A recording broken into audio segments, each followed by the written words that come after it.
برکاتہ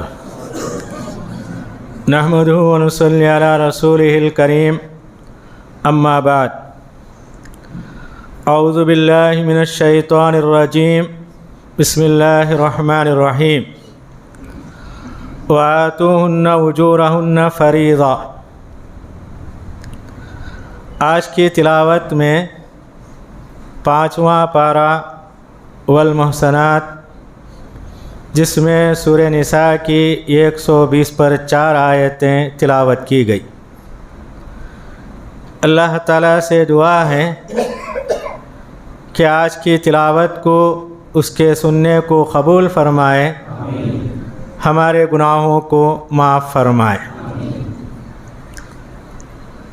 ان آیتوں میں اللہ تعالیٰ نے نکاح کے 5 شرط بیان کیے۔ پہلی شرط، نکاح میں مہر دینا ضروری ہے۔ شوہر کیا ہے؟ اپنے مال سے مہر دے گا۔ دوسری شرط، دونوں کی رضامندی، دولہا اور دلہن کی۔ تیسری شرط، 2 گواہوں کا ہونا، 2 گواہ عقل مند، بالغ اور کیا ہے نیک ہونا۔ اور چوتھی شرط، نکاح کیا ہے؟ ہمیشہ کے لیے، وقتی طور پر نکاح نہیں، چند مہینوں کے لیے، چند سال کے لیے نہیں۔ اور آخری شرط، بچی کے جانب سے ولی ہونا ضروری، اس کا باپ۔ ولی کے بغیر نکاح نہیں ہوتا۔ نبی کریم صلی اللہ علیہ وسلم نے کہا، جو بھی لڑکی باپ کے بغیر، ولی کے بغیر نکاح کر لیتی ہے، اس کا نکاح باطل ہے، حرام ہے۔ جتنے نکاح ایسے ہوتے ہیں، گھر چھوڑ کے چلے جاتے ہیں، باہر نکاح کر لیتے ہیں، وہ حرام ہے۔ وہ ہونے والی اولاد بھی کیا ہے؟ زنا کی اولاد ہے۔ حضرت عمر رضی اللہ تعالیٰ عنہ کے دور میں ایک جوڑا بغیر شادی شدہ کا زنا کر لیا۔ حضرت عمر رضی اللہ تعالیٰ عنہ کے دور میں اسے سزا دینے کے لیے پیش کیا گیا، تو آپ نے نوجوان کو 100 کوڑے مارنے کا حکم دیا، 1 سال کے لیے گاؤں سے باہر کر دیے۔ شریعت کا حکم ہے، اگر کوئی بغیر شادی شدہ ہے، نوجوان ہے، زنا کرتے ہیں، دونوں کو 100 کوڑے مارنے کا حکم دیا جائے گا، 1 سال کے لیے گاؤں سے باہر کر دیا جائے گا۔ چونکہ عورت حاملہ تھی، حضرت عمر رضی اللہ تعالیٰ عنہ نے اسے چھوڑ دیا۔ جب بچے کی پیدائش ہوئی، اسے لایا گیا، اسے آپ نے 100 کوڑے مارنے کا حکم دیا۔ تو حضرت عمر رضی اللہ تعالیٰ عنہ نے اس نوجوان سے کہا، اس سے شادی کر لے۔ اس نے انکار کر دیا۔ تو علامہ ابن حزم علیہ الرحمہ کہتے ہیں، زنا کرنے والے زنا کر لیتے ہیں، اس کے بعد جب شادی کے لیے اس سے کہا جاتا ہے، زناکار کیا ہے؟ پہلے انکار کرتا ہے۔ عورت کے نظر میں زناکار کی کوئی قدر نہیں ہوتی، وہی انکار کر دیتا ہے۔ تو بہرکیف شریعت نے یہ حکم دیا کہ ولی کے ذریعے سے لڑکی کا نکاح ہوگا، اور شریعت نے یہ بھی بتایا، جو بغیر ولی کے نکاح کر لیتے ہیں، ان کی اولاد کیا ہے؟ ماں کے ساتھ اسے جوڑا جائے گا، اس کے ساتھ باپ کا نام نہیں لکھا جائے گا، باپ کی وراثت اسے نہیں ملے گی، کیونکہ شریعت کے مطابق شادی نہیں۔ تو اللہ تعالیٰ نے یہ 5 شرطیں بیان کی نکاح کے لیے کہ اس پر غور کرے، کیونکہ اسی کے ذریعے سے کیا ہے؟ انسانی زندگی، خاندان، نسل وغیرہ پھیلتا ہے۔ اس کے بعد والی آیت میں اللہ تعالیٰ یہ کہتے ہیں، یا ایھا الذین آمنوا لا تاکلوا اموالکم بینکم بالباطل الا ان تکون عن تجارت منکم۔ اللہ تعالیٰ کہتے ہیں، آپس میں ایک دوسرے کا مال حرام طریقے سے مت کھاؤ، تجارت کر کے کھاؤ، رضامندی کے ساتھ۔ حرام کیا ہے؟ جوئے کے ذریعے، سود خور کے ذریعے، شراب کے ذریعے، دھوکہ دے کر کسی کے مال کو ہڑپ لینا، یہ تمام کے تمام کیا ہے؟ حرام ہے۔ الا ان تکون تجارتا عن تراض منکم، آپس میں تجارت کرو مل کے، رضامندی کے ساتھ۔ فیصلہ کر لو، اگر فائدہ ہے دونوں بانٹ لیں گے، نقصان ہے دونوں اس کے اندر شریک ہیں۔ اللہ تعالیٰ یہ جائز قرار دیے ہیں۔ اس کے بعد اللہ تعالیٰ کہتے ہیں وَلَا تَقْتُلُوا أَنفُسَكُمْ، خودکشی کرنا حرام ہے۔ زندگی سے ڈر کے، پریشانی سے ڈر کے اگر کوئی اپنے آپ کو ختم کر لیتا ہے یہ حرام ہے، اللہ تعالیٰ اس سے روکتے ہیں، اپنے آپ کو قتل مت کرو۔ نبی کریم صلی اللہ علیہ وسلم نے کہا دنیا کے اندر جو کوئی خودکشی کر لیتا ہے کسی اور چیز سے، جہنم میں اللہ تعالیٰ وہی چیز اسے دیتے ہیں، اس سے وہ خودکشی کرے گا، مرے گا، پھر زندہ ہوگا، پھر خودکشی کرے گا، ایسا ہی چلتا رہے گا، جہنم سے باہر نہیں آئے گا۔ اگر کوئی زہر کھا کے مر جاتا ہے جہنم میں اسے زہر دیا جائے گا، زہر کھائے گا، مرے گا، پھر زندہ ہوگا، زہر کھائے گا، مرے گا، یہی سلسلہ چلتا رہے گا۔ اس کے بعد اللہ تعالیٰ کہتے ہیں ان تجتنبوا کبائر ما تنہون عنہ نکفر عنکم سیئاتکم، اللہ تعالیٰ کا فرمان ہے اگر تم بڑے گناہوں سے بچو گے ہم تمہارے چھوٹے گناہوں کو معاف کر دیں گے۔ بڑے گناہ کیا ہے؟ اللہ کے ساتھ شرک کرنا، ماں باپ کی نافرمانی کرنا، جادو کرنا، جادو سیکھنا، یتیم کا مال کھانا، میدان جنگ سے پیٹ پھیر کے جانا، بھولی بھالی عورتوں پر الزام لگانا، یہ تمام کیا ہے؟ بڑے گناہ ہیں۔ اگر ہم بڑے گناہوں سے بچتے ہیں اللہ تعالیٰ اس کے نتیجے میں ہمارے چھوٹے گناہوں کو معاف کر دیتے ہیں۔ اگر ہم بڑے گناہ کرتے ہیں پھر بھی ہم یہ امید رکھیں کہ اللہ تعالیٰ نماز پڑھنے سے، وضو کرنے سے ہمارے چھوٹے گناہ معاف ہوتے ہیں، یہ ناممکن بات ہے۔ اللہ تعالیٰ یہی کہتے ہیں پہلے بڑے گناہوں سے بچو، اللہ تعالیٰ اس کے نتیجے میں ہمارے چھوٹے گناہوں کو معاف کر دیتے ہیں۔ اس کے بعد والی آیت بڑی غور کرنے کی آیت ہے۔ نبی کریم صلی اللہ علیہ وسلم نے حضرت عبداللہ بن مسعود رضی اللہ تعالیٰ عنہ سے کہا کہ تم مجھے قرآن پڑھ کے سناؤ۔ ان کو تعجب ہوا، آپ کے اوپر قرآن نازل ہوا، ہم نے آپ سے قرآن سیکھا، آپ کے سامنے میں قرآن پڑھوں؟ تو نبی کریم صلی اللہ علیہ وسلم نے کہا کہ پڑھو، میں سننا چاہتا ہوں۔ تو حضرت عبداللہ بن مسعود رضی اللہ تعالیٰ عنہ سورہ نساء کی تلاوت کرتے گئے، یہاں تک کہ آیت پر پہنچے فَكَيْفَ إِذَا جِئْنَا مِن كُلِّ أُمَّةٍ بِشَهِيدٍ وَجِئْنَا بِكَ عَلَىٰ هَٰؤُلَاءِ شَهِيدًا۔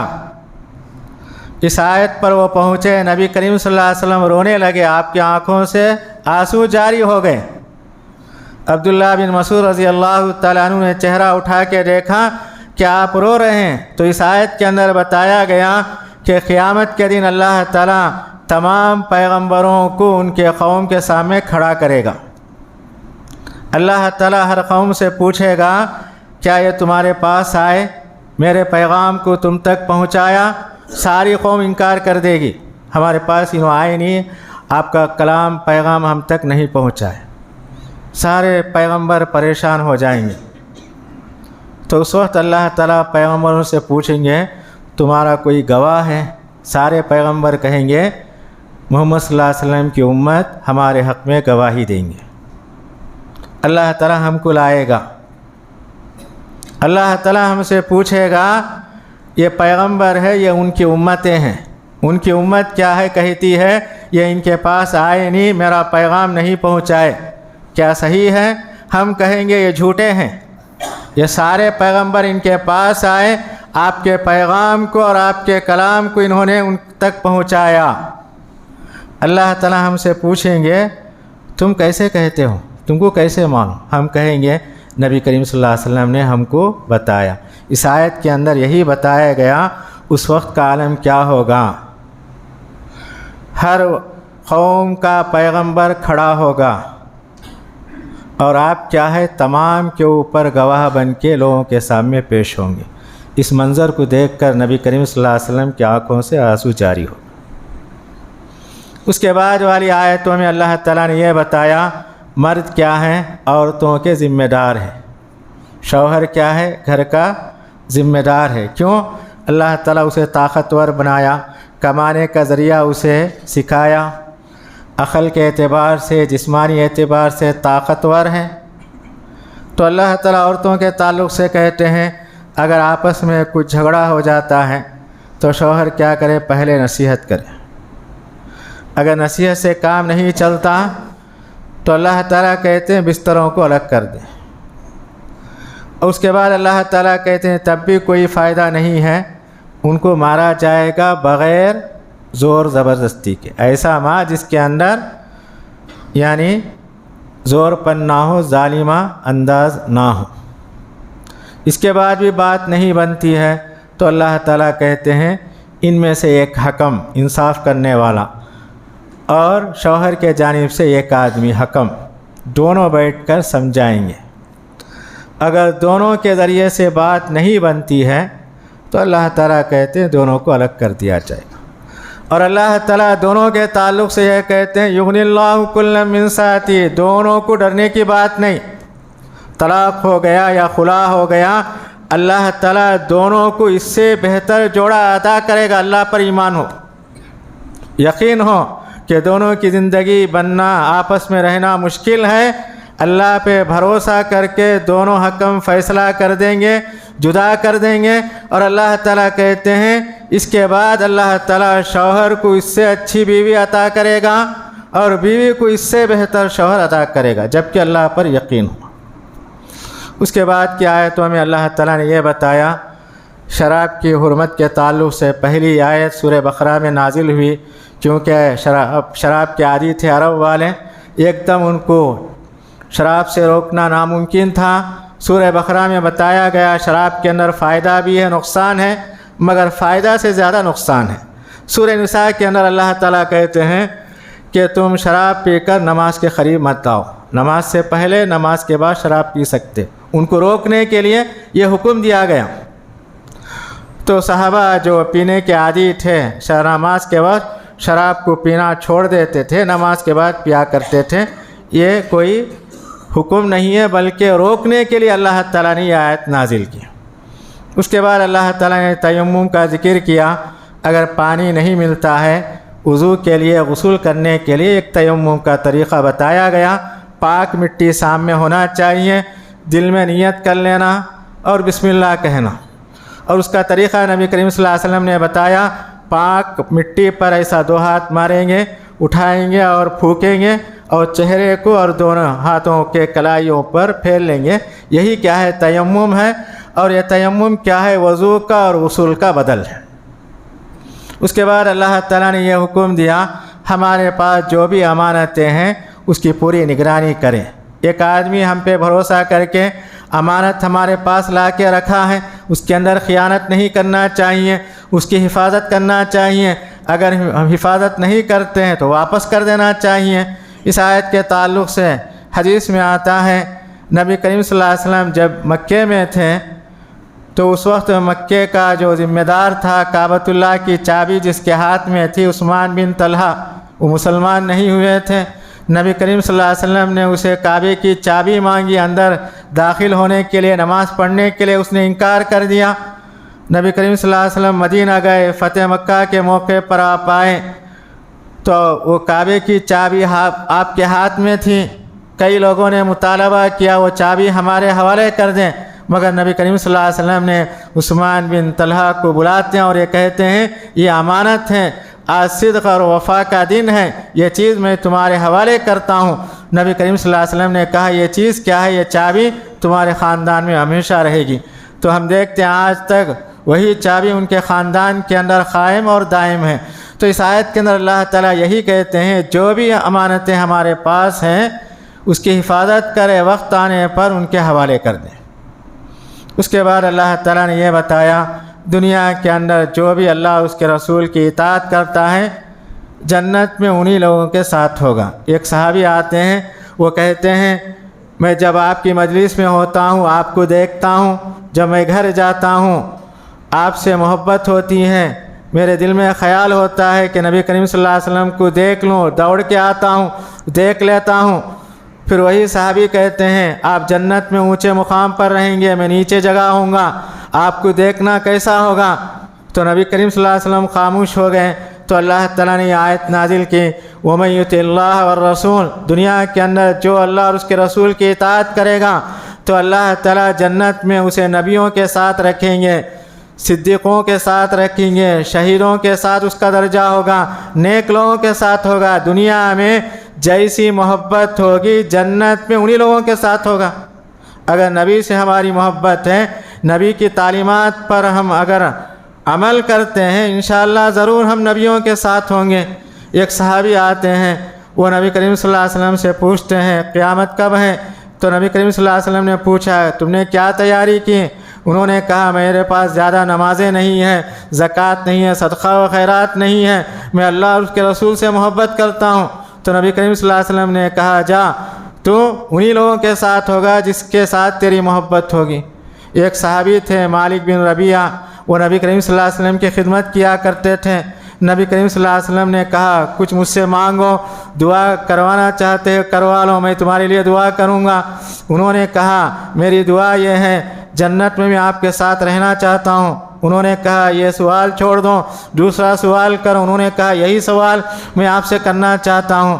تو نبی کریم صلی اللہ علیہ وسلم نے کہا کثرت سے نوافل کا اہتمام کرو، یہ نوافل کیا ہے مجھے جنت میں تمہیں ملا دے گی۔ تو بہرکیف دنیا کے اندر جیسا عمل ہوگا جنت میں اس کا مقام ویسا ہوگا۔